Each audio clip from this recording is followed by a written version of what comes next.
Hey, how's it going everybody? My name is Derek. I run a thing here called Nova Scotia Outdoor Adventures. I try to get out every weekend or several times in a week if I can to get out and do some sort of like rock climbing, ice climbing. I do all kinds of things like canoeing, kayaking, camping, cliff diving, caving, geocaching. It doesn't really matter. If it's outdoors, dude, I'm into it. So here I am today. I'm down at Musquodoboit Harbour at a local climbing area called the G-Spot. It's mostly sport climbing crag, and it's all bolted lines and everything. It's a very popular place for people to come climbing because it's not such a far walk to the parking lot. It's only about a 10-minute walk from here. So yeah, I'm out here today. Now it's just about to get my climb on. I thought I'd spend a couple minutes looking for a climbing shoe that a friend of mine had lost here earlier this spring. I happened to come across this little guy here. He's out there suntanning on a log, or actually it was on a rock, I guess. And it's one of the native species of turtles that we have here in Nova Scotia. This one here happens to be a fully grown wood turtle. Gets often mistaken for a snapping turtle, which they look very similar to each other, except for there's a couple key distinguishing things. The front plates on a wood turtle are more rounded, whereas a snapping turtle would be more defined, like as in this section here. The main thing that you look for to tell the two of them apart is that the wood turtle has these distinguishing grain-looking patterns, as if someone had chopped a log off. Other than that, there's a couple other things.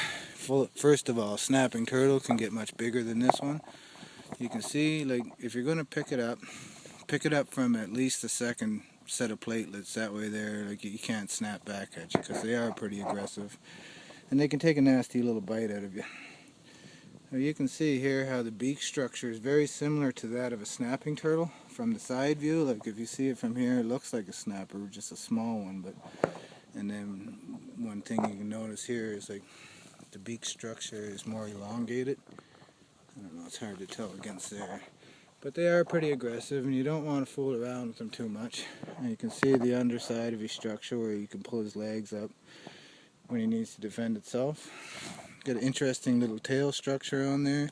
Kind of looks like a dinosaur, so you can tell these are very primitive creatures, and they've been around for quite some time on the earth. And obviously their design is not such a bad one after all. I mean, they've been here surviving for Lord knows how long. But they are pretty aggressive, and we don't want to fool around too much with them, because he can bite the camera, and I'm just going to get him to snap a little at you, to see if he's getting used to the camera, so he's not so worried about it anymore. But I'm going to let him down. I think he's getting pissed off at me. But then again, he likes the camera too. So anyways, yeah, I thought this would be an interesting little way to kickstart off my video blog called Nova Scotia Outdoor Adventures, and hopefully going to be getting a new video up every week or so, and hopefully you guys find them interesting and follow me along and see what I'm up to. And yeah, so now I guess I got to come up with some sort of catchphrase there. It's a sign-out phrase, I guess. So something like, let's just get our ass out there and do it. Sounds good to me.